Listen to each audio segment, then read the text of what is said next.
हाँ भाई, तो लास्ट में क्या पढ़ रहे थे अपन? तो लास्ट में अपन पढ़ रहे थे for reaction A gives B, एक क्वेश्चन डिस्कस कर रहे थे। चलो तो उसे ही कंटिन्यू करते हैं। तो क्वेश्चन है बच्चों, for reaction a gas gives b gas, K p is equal to 2 and rate constant of forward reaction is equal to 20, then find out K b. तो बिल्कुल सिंपल सा फॉर्मूला बेस्ड क्वेश्चन है। तो इस reaction में अपने को एक फॉर्मूला पता होना चाहिए। क्वेश्चन नोट कर लें जल्दी से। हाँ जी, तो के इक्विलिब्रियम जो यहाँ क्या गिवन है अपन को, के पी, ये होता है फॉरवर्ड का रेट कांस्टेंट और बैकवर्ड रिएक्शन के रेट कांस्टेंट का रेशो होता है। के पी अपने को गिवन है 2, के फॉरवर्ड अपन को गिवन है 20, तो यहाँ से के बैकवर्ड पूछा हुआ है। तो के बैकवर्ड कितना आ जाएगा अपने पास? 10 आ जाएगा। सिंपल सा रिलेशन है, जल्दी से नोट कर लें।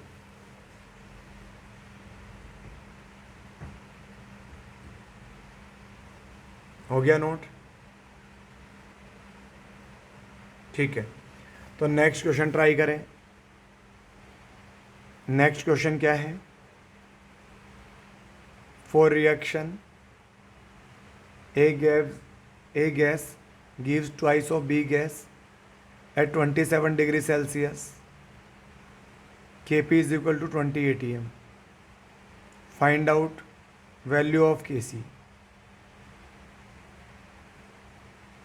किया नोट आपने? ठीक है, तो अब इस क्वेश्चन को कैसे सॉल्व करेंगे? तो बिल्कुल सिंपल है। अपने पास एक रिलेशन होता है के पी और के सी में, के P equal to K C R T की power delta N G, R T की पावर डेल्टा एन जी। अब मुझे यहाँ पर आर क्या है? Universal gas constant.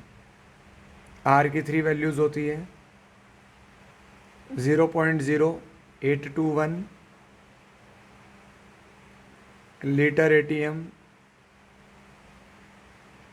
Kelvin inverse, mole inverse. ये जो वैल्यू है ये ऑलमोस्ट 1/12 के बराबर होती है। तो कैलकुलेशन में अपन 1/12 भी पुट कर सकते हैं। ठीक है, आर की सेकेंड वैल्यू क्या होती है? 8.314, जो ऑलमोस्ट 25/3 भी होती है, और इसकी यूनिट होती है joule, kelvin inverse, mole inverse. और आर की थर्ड वैल्यू होती है 2 calorie, kelvin inverse, mole inverse. अब यहाँ अपने को केपी में प्रेशर गिवन है एटीएम में, केसी में वॉल्यूम गिवन है लीटर में, तो यहाँ अपन कौन सी वाली वैल्यू पुट करेंगे? लीटर एटीएम वाली वैल्यू पुट करेंगे। तो बाकी तो कैलकुलेशन इस क्वेश्चन में केपी आ गया 20, केसी कैलकुलेट करना है, आर की वैल्यू 1/12 पुट कर ली। टेम्परेचर क्वेश्चन में गिवन है 300 केल्विन। याद रखना टेम्परेचर हमेशा केल्विन में पुट करना होता है। और इस रिएक्शन का डेल्टा एन जी कितना आ जाएगा? तो डेल्टा एन जी दिख ही रहा होगा आपको, प्रोडक्ट का गैसियस मोल। डेल्टा एन जी कितना आ जाएगा? गैसियस मोल ऑफ प्रोडक्ट वो कितना है? 2। अगर मोल नहीं गिवन तो स्टोइकोमेट्रिक कोफिशिएंट को एज ए मोल यूज़ कर सकते हैं। तो प्रोडक्ट का गैसियस मोल माइनस रिएक्टेंट का गैसियस मोल, तो डिफरेंस कितना आ जाएगा 1। तो यहाँ वैल्यू पुट कर लेंगे डेल्टा एन जी की जगह 1। तो this is 20 is equal to K C, और ये कितना आ जाएगा? दिस इज़ 25 आ जाएगा। तो यहाँ से आप के सी कैलकुलेट कर सकते हैं 20/25, दैट इज़ 4/5। तो कितना आ जाएगा? ये 0.8 आ जाएगा, 0.8। तो बिल्कुल सिंपल सा क्वेश्चन है, के P equal to K C R T की पावर डेल्टा एन जी से अपन ये वैल्यू फाइंड आउट कर सकते हैं। चलो परफेक्ट, नोट कर लें बेटा फटाफट।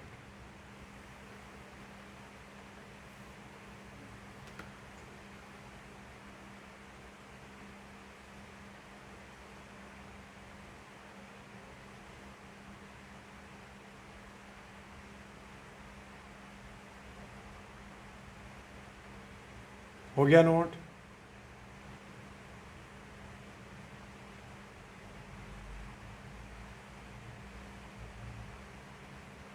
ठीक है, चलो नेक्स्ट अगला क्वेश्चन ट्राई करते हैं। चलो क्वेश्चंस बाद में करेंगे, बाकी नेक्स्ट पॉइंट समझते हैं। तो नेक्स्ट पॉइंट क्या है?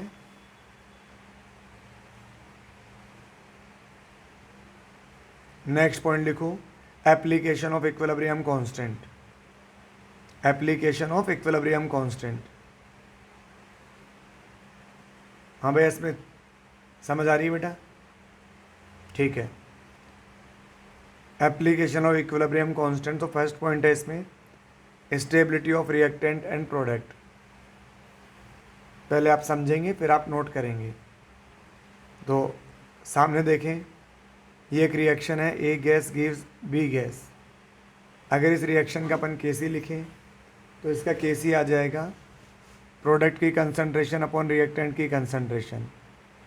बोले तो बी प्रोडक्ट है तो बी की कंसंट्रेशन अपॉन ए की कंसंट्रेशन।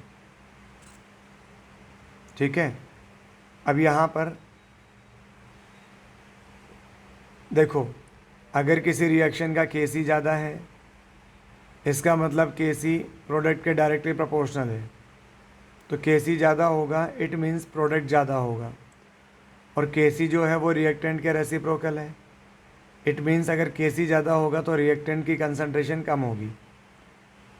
अब एक बात ध्यान रखो, ज़्यादा वही बनेगा जो ज़्यादा स्टेबल होगा। अगर रिएक्शन में प्रोडक्ट की कंसंट्रेशन ज़्यादा है, इट मीन्स प्रोडक्ट ज़्यादा स्टेबल है। इसका मीनिंग क्या है बेटा? कि प्रोडक्ट ज़्यादा स्टेबल है। और अगर रिएक्टेंट की कंसंट्रेशन ज़्यादा है तो इसका मीनिंग है कि रिएक्टेंट ज़्यादा स्टेबल है। तो केसी ज़्यादा होगा तो प्रोडक्ट ज़्यादा बनेगा, इसका मतलब प्रोडक्ट ज़्यादा स्टेबल होगा। तो इसका मतलब स्टेबिलिटी ऑफ प्रोडक्ट ये तो के इक्विलिब्रियम के डायरेक्टली प्रोपोर्शनल हो जाएगा, जबकि रिएक्टेंट के इक्विलिब्रियम के रेसिप्रोकल होता है। कि अगर के इक्विलिब्रियम ज़्यादा होगा तो रिएक्टेंट कम बनेगा, कम बनेगा इसका मतलब वो कम स्टेबल होगा। तो इसका मतलब स्टेबिलिटी ऑफ रिएक्टेंट ये के इक्विलिब्रियम के क्या होता है? Inversely proportional. आपको दिख भी रहा होगा कि प्रोडक्ट के तो प्रोपोर्शनल है के सी, यानी के इक्विलिब्रियम, और रिएक्टेंट के क्या है? रेसिप्रोकल।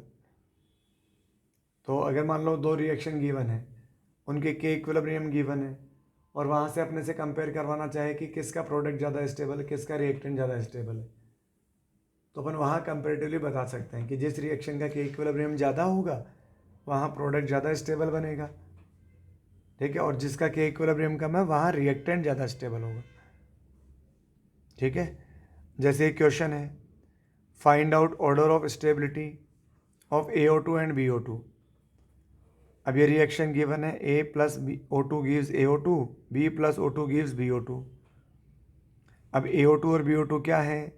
ये तो प्रोडक्ट है, मीन्स अपने से प्रोडक्ट की स्टेबिलिटी पूछना चाह रहा है। तो stability of product, stability of product ये डायरेक्टली प्रोपोर्शनल होगा किसके? वैल्यू ऑफ के इक्विलिब्रियम के। तो जिसका के इक्विलिब्रियम की वैल्यू ज़्यादा है, तो किस रिएक्शन में के इक्विलिब्रियम की वैल्यू ज़्यादा है? सेकंड वाली में। तो सेकंड वाली रिएक्शन के प्रोडक्ट ज़्यादा स्टेबल होंगे कंपेरेटिव टू फर्स्ट रिएक्शन। इसका मतलब स्टेबिलिटी में BO2 की स्टेबिलिटी ज़्यादा आएगी और AO2 की स्टेबिलिटी कम आएगी। सिंपल। ठीक है, चलो अब एक काम करें, पहले इतना नोट कर लें, फिर अगला क्वेश्चन आप खुद से ट्राई करना। करें नोट, जल्दी करें, जल्दी।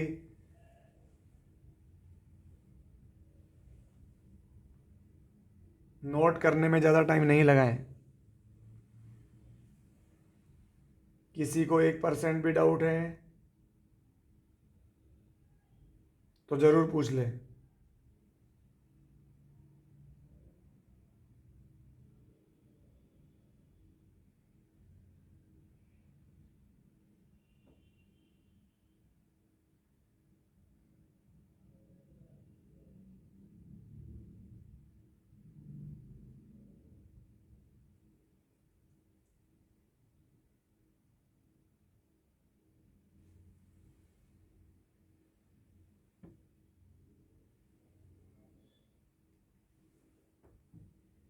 हो गया?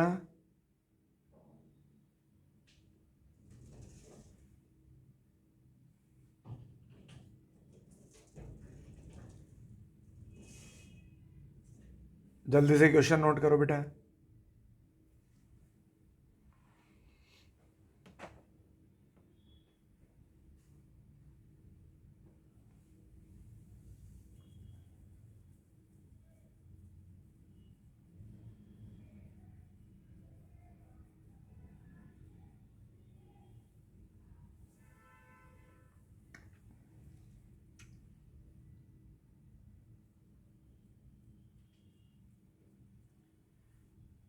ठीक है,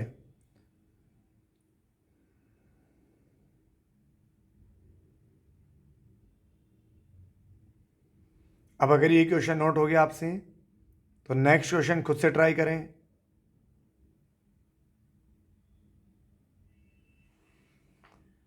नेक्स्ट क्वेश्चन खुद से ट्राई करें।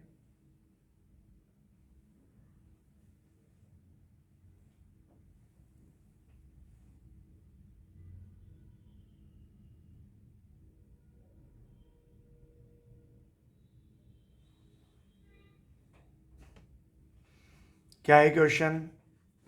Find out order of stability of ACl2 and BCl2। Order of stability of ACl2 and BCl2। करें सॉल्व जल्दी। कौन ज़्यादा स्टेबल होगा? ACl2 और BCl2 क्या है? ACl2 और BCl2 इस रिएक्शन के रिएक्टेंट्स हैं। ओके, इसका मतलब मुझसे पूछना चाह रहे हैं stability of reactant. Stability of reactant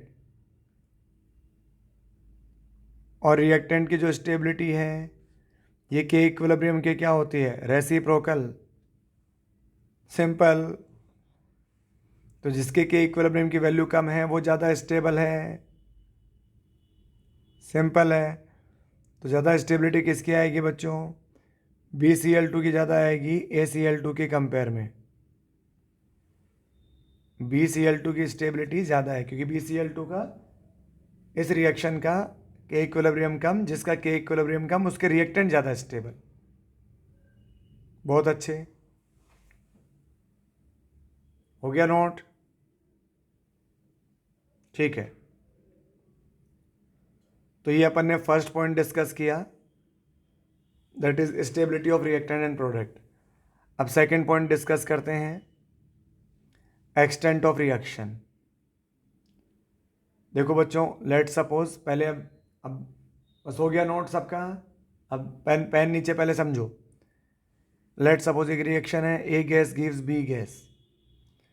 इस रिएक्शन का के इक्विलिब्रियम यानी product by reactant, product by reactant.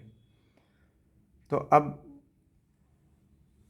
Chemical equilibrium में या इक्विलिब्रियम के अंदर रिएक्टेंट और प्रोडक्ट दोनों ही सिग्निफिकेंट अमाउंट में होने चाहिए, क्योंकि यहाँ कोई भी ज़ीरो नहीं होता है।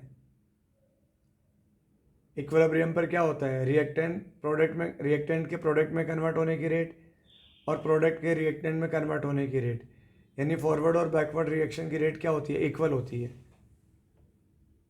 तो इक्विलिब्रियम पर दोनों ही कंपोनेंट सिग्निफिकेंट होने चाहिए, रिएक्टेंट और प्रोडक्ट दोनों ही सिग्निफिकेंट होने चाहिए, तभी ऐसे इक्विलिब्रियम का सिग्निफिकेंस होता है, नहीं तो कोई सिग्निफिकेंस भी नहीं है ऐसे इक्विलिब्रियम का। ठीक है, तो इसका के इक्विलिब्रियम क्या आ जाएगा? Product upon reactant. तो फॉर सिग्निफिकेंट इक्विलिब्रियम के इक्विलिब्रियम की जो वैल्यू है बच्चों वो एक रेंज में होनी चाहिए, 10⁻³ से 10⁻3। अगर इस रेंज में है तो मेरे पास दोनों ठीक ठीक अमाउंट में हैं। अगर मान लो कि इक्विलिब्रियम की वैल्यू इस रेंज से बहुत बाहर हो गई तो या तो आपके पास रिएक्टेंट बहुत ज़्यादा होगा या प्रोडक्ट बहुत ज़्यादा होगा। ठीक है, क्या मीनिंग है इस बात का? इस बात का मैं मीनिंग समझाता हूँ कि इफ़ के इक्विलिब्रियम इज इक्वल टू 10⁻5, अगर के इक्विलिब्रियम 10⁻5 है, इसका मतलब के इक्विलिब्रियम की वैल्यू बहुत ज़्यादा है। अब के इक्विलिब्रियम बहुत ज़्यादा है तो प्रोडक्ट बहुत ज़्यादा बनेगा, प्रोडक्ट बहुत ज़्यादा बनेगा, इसका मतलब रिएक्टेंट बहुत कम रह जाएगा। अब अगर रिएक्टेंट बहुत कम है, इसका मतलब रिएक्शन ऑलमोस्ट कहाँ चली गई, ऑलमोस्ट फॉरवर्ड डायरेक्शन में कंप्लीट हो गई। अब ऑलमोस्ट फॉरवर्ड डायरेक्शन में कंप्लीट हो गई तो ऐसे रिएक्शन में इक्विलिब्रियम का कोई खास सिग्निफिकेंस नहीं होता है, ये तो इरिवर्सिबल रिएक्शन की तरह बिहेव करेगी। हालांकि अपन मानेंगे तो इसे रिवर्सिबल रिएक्शन ही, और वही केपी केसी वगैरह सब कुछ अपन अप्लाई करेंगे इस पर बच्चों इसमें एक बात होती है सिग्निफिकेंस की, कि यहाँ रिएक्टेंट बहुत कम हो जाएगा तो उसका कोई सिग्निफिकेंस नहीं रहेगा ज़्यादा। It means K equilibrium is very high in such reaction, product becomes very high then reactant, it means reaction almost completes in forward reaction. ठीक है, बट ध्यान रखना, but still it is reversible reaction, reversible reaction. ठीक है, okay. Reactant कितना भी कम क्यों ना हो, जीरो नहीं हो जाएगा। ठीक है, इसलिए रिवर्सिबल रहेगी रिएक्शन। सेकंड पॉइंट है इफ़ के इक्विलिब्रियम इज इक्वल टू 10⁻⁻⁵। अब के इक्विलिब्रियम की वैल्यू बहुत कम है, इसका मतलब प्रोडक्ट बहुत कम बनेगा। प्रोडक्ट बहुत कम बनेगा इसका मतलब रिएक्शन में रिएक्टेंट बहुत ज़्यादा रहेगा। रिएक्टेंट बहुत ज़्यादा रहेगा इसका मतलब रिएक्शन ऑलमोस्ट कहाँ शिफ्ट हो जाएगी, बैकवर्ड डायरेक्शन में। ऐसी रिएक्शन ऑलमोस्ट बैकवर्ड डायरेक्शन में शिफ्ट हो जाएगी। बैकवर्ड डायरेक्शन में शिफ्ट हो जाएगी तो ऐसी रिएक्शन में ये बैकवर्ड डायरेक्शन में ऑलमोस्ट कंप्लीट हो जाती है। ऑलमोस्ट बोल रहा हूँ, बार बार ऑलमोस्ट बोल रहा हूँ। ठीक है, प्रोडक्ट कितना भी कम क्यों ना हो, जीरो नहीं हो जाएगा। इसका मतलब रिएक्शन भले ही बिहेव करे इरिवर्सिबल की तरह पर रहेगी रिवर्सिबल ही। तो वही सारे केपी सारे केसी की अपन कैलकुलेशन सब कुछ यूज़ करेंगे। ठीक है, remember it is still reversible reaction, ये जरूर ध्यान रखना आप। ठीक है, तो इसका मतलब क्या है इस पॉइंट का कि के इक्विलिब्रियम की वैल्यू इस रेंज में होनी चाहिए 10⁻³ से 10⁻+3। अगर इस रेंज के बाहर है, मतलब अगर के इक्विलिब्रियम की वैल्यू 10⁻³ से भी ज़्यादा है, मतलब प्रोडक्ट बहुत ज़्यादा बनेगा, रिएक्शन ऑलमोस्ट फॉरवर्ड शिफ्ट हो जाएगी। के इक्विलिब्रियम की वैल्यू 10⁻³ से भी कम है, मतलब प्रोडक्ट बहुत कम बनेगा, रिएक्टेंट बहुत ज़्यादा रहेगा, तो रिएक्शन ऑलमोस्ट बैकवर्ड शिफ्ट हो जाएगी। पर दोनों रिएक्शन अभी भी रिवर्सिबल ही रहेगी। क्लियर है, नोट कर लें इसे।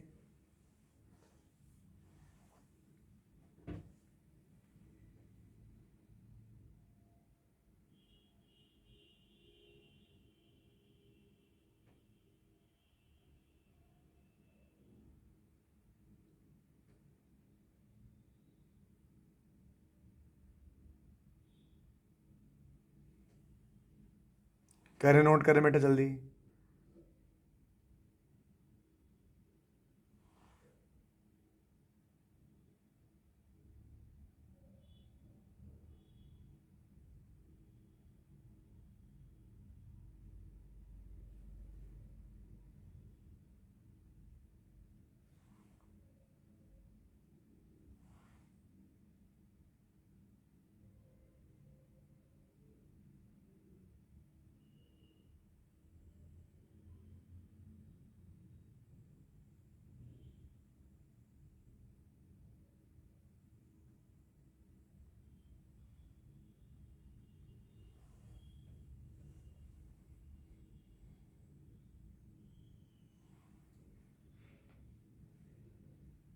हो गया नोट?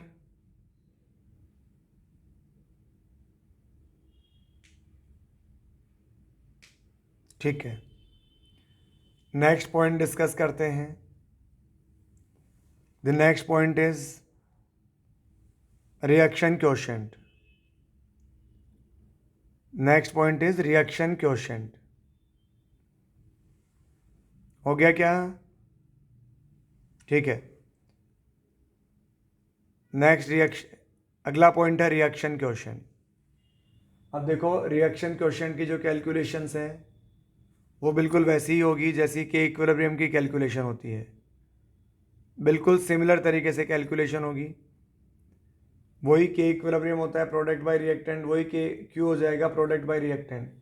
जैसे के सी होता है वैसे ही क्यू सी होता है, प्रोडक्ट की कंसंट्रेशन अपॉन रिएक्टेंट की कंसंट्रेशन।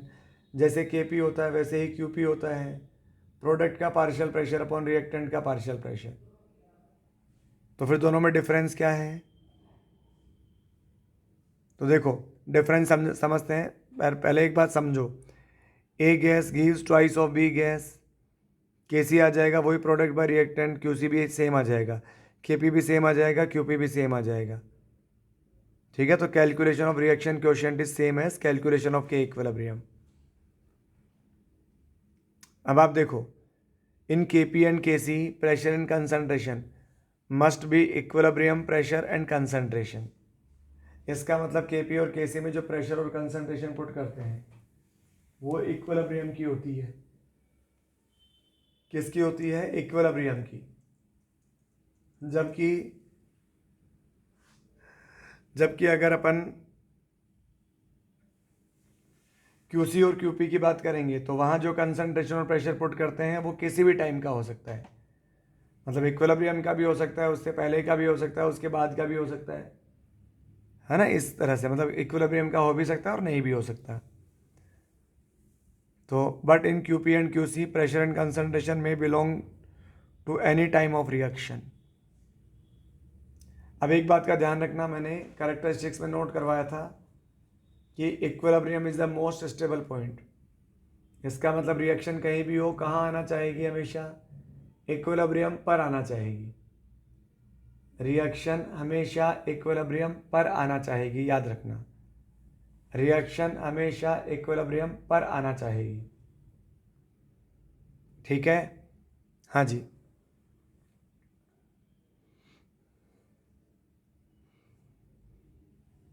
चलो एक पॉइंट समझते हैं। जैसे let suppose Q C greater than K C है। अब Q C greater than K C है तो आप इधर देखो, क्यू सी होता क्या है? क्यू सी होता है प्रोडक्ट की कंसंट्रेशन अपॉन रिएक्टेंट की कंसंट्रेशन।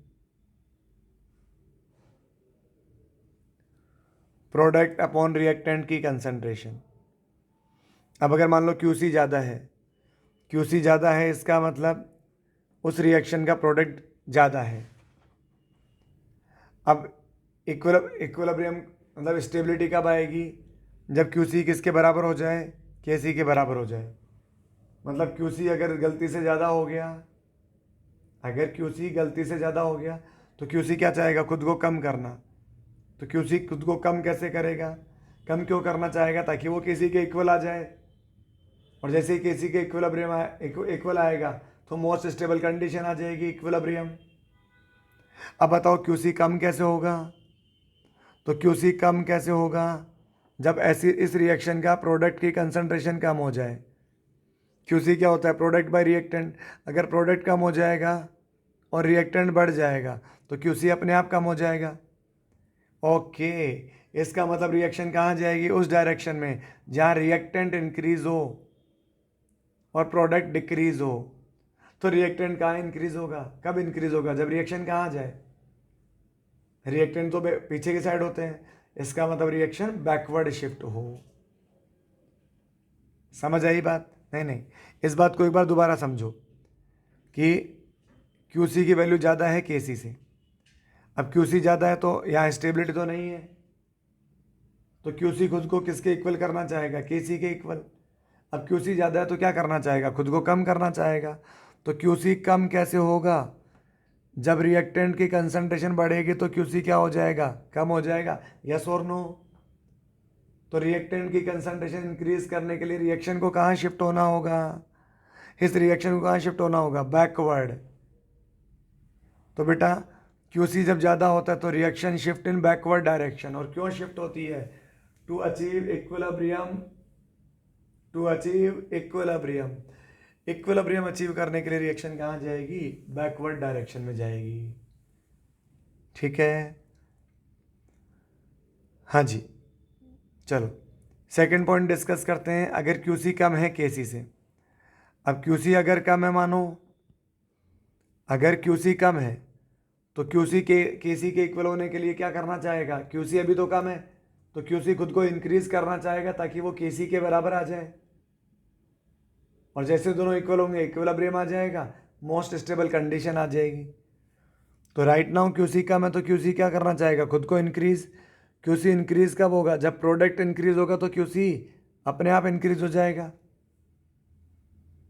तो रिएक्शन वहां जाएगी जहां प्रोडक्ट इंक्रीज हो, और प्रोडक्ट इंक्रीज होने के लिए रिएक्शन को कहाँ शिफ्ट होना होगा? प्रोडक्ट इंक्रीज होने के लिए रिएक्शन को कहाँ शिफ्ट होना होगा? फॉरवर्ड, क्योंकि प्रोडक्ट कहाँ होते हैं? फॉरवर्ड डायरेक्शन में मिलेंगे प्रोडक्ट तो आपको। तो क्यूसी जब कम है तो खुद को इंक्रीज करना चाहेगा। क्यूसी इंक्रीज कैसे होगा? जब प्रोडक्ट इंक्रीज होंगे, और प्रोडक्ट इंक्रीज कब होगा? जब रिएक्शन कहाँ शिफ्ट होगी? फॉरवर्ड डायरेक्शन में शिफ्ट होगी। इसका मतलब इस कंडीशन में reaction shift in forward direction to achieve equilibrium. Simple है। और एक थर्ड केस आता है, if Q c is equal to K c, और अगर क्यूसी केसी के इक्वल है मतलब इक्विलिब्रियम है। इक्विलिब्रियम है तो यही मोस्ट स्टेबल कंडीशन है, मतलब इक्विलिब्रियम अचीव करने के लिए रिएक्शन को कहीं शिफ्ट होने की जरूरत ही नहीं है। ठीक है, तो क्यूसी ज़्यादा होगा तो रिएक्शन बैकवर्ड जाएगी, क्यूसी कम होगा तो फॉरवर्ड जाएगी। क्यों जाएगी? ताकि इक्विलिब्रियम अचीव किया जा सके। और क्यूसी इक्वल टू केसी तो रिएक्शन इक्विलिब्रियम पर है। ठीक है बेटा, जैसे पहले एक क्वेश्चन डिस्कस करते हैं, फिर आप पहले एक क्वेश्चन ट्राई करते हैं। जैसे एक कोई रिएक्शन है, इसमें मुझे केसी गिवन है, then find direction of reaction when concentration of each species is 0.01 m। तो अपने को इस टाइम पर पूछा हुआ है रिएक्शन की डायरेक्शन, जब सबकी कंसंट्रेशन इतनी है। तो अपन एक काम कर लेते हैं, अपन इस पॉइंट पर क्यूसी कैलकुलेट कर लेते हैं। तो अगर मैं इसका क्यूसी कैलकुलेट करूंगा तो क्या आ जाएगा? वही प्रोडक्ट की कंसंट्रेशन अपॉन रिएक्टेंट की कंसंट्रेशन, और जो उनका कोफिशिएंट है वो उनकी पावर में चला जाएगा। अब सबकी कंसंट्रेशन सेम है तो ये दोनों तो क्या हो जाएंगे? कैंसिल आउट हो जाएंगे। मतलब ये क्या बचेगा? 1/0.01, ये ऊपर चला जाएगा, तो ये क्या हो जाएगा? 100 आ जाएगा। अब आप कंपेयर करो क्यूसी और केसी को, तो क्यूसी क्या आ रहा है? ज़्यादा आ रहा है केसी से। तो बेटा रिएक्शन कहाँ शिफ्ट होगी? जब क्यूसी क्यूसी ज़्यादा होता है तो रिएक्शन कहाँ शिफ्ट होती है? बैकवर्ड डायरेक्शन में शिफ्ट होती है। तो reaction shift in backward direction. ठीक है, reaction shift in backward direction, backward direction. ठीक है, क्यों जाएगा? इक्विलिब्रियम अचीव करने के लिए, इक्विलिब्रियम अचीव करने के लिए। ठीक है, ओके। तो इतना नोट कर लें सब।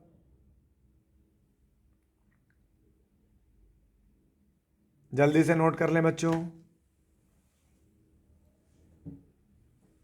करो करो नोट करो जल्दी।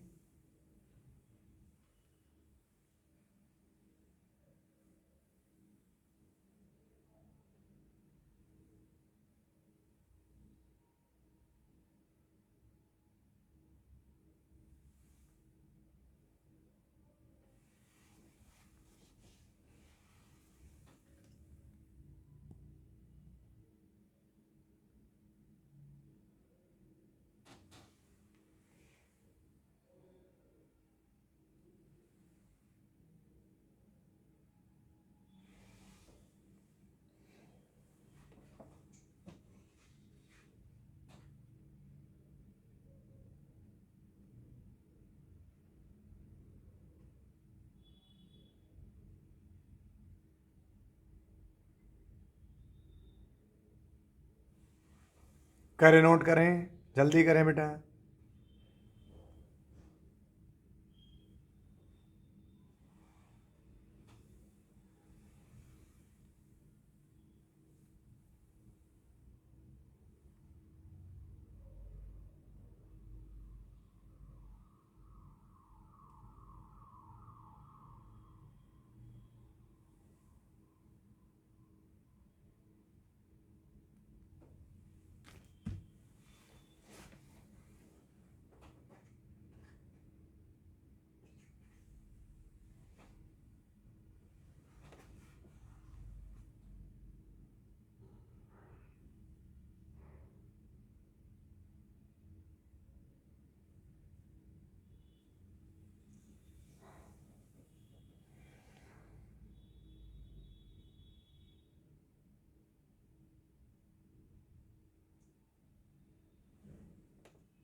हो गया।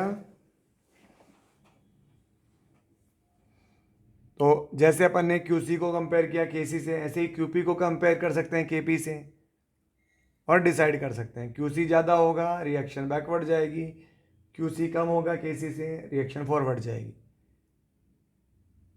ठीक है।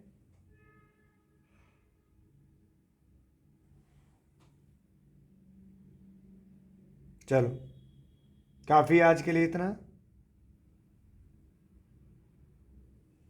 ओके बेटा, इसके बाद में अपन नेक्स्ट टर्न पे ट्राई करते हैं इससे आगे। ठीक है, थैंक यू।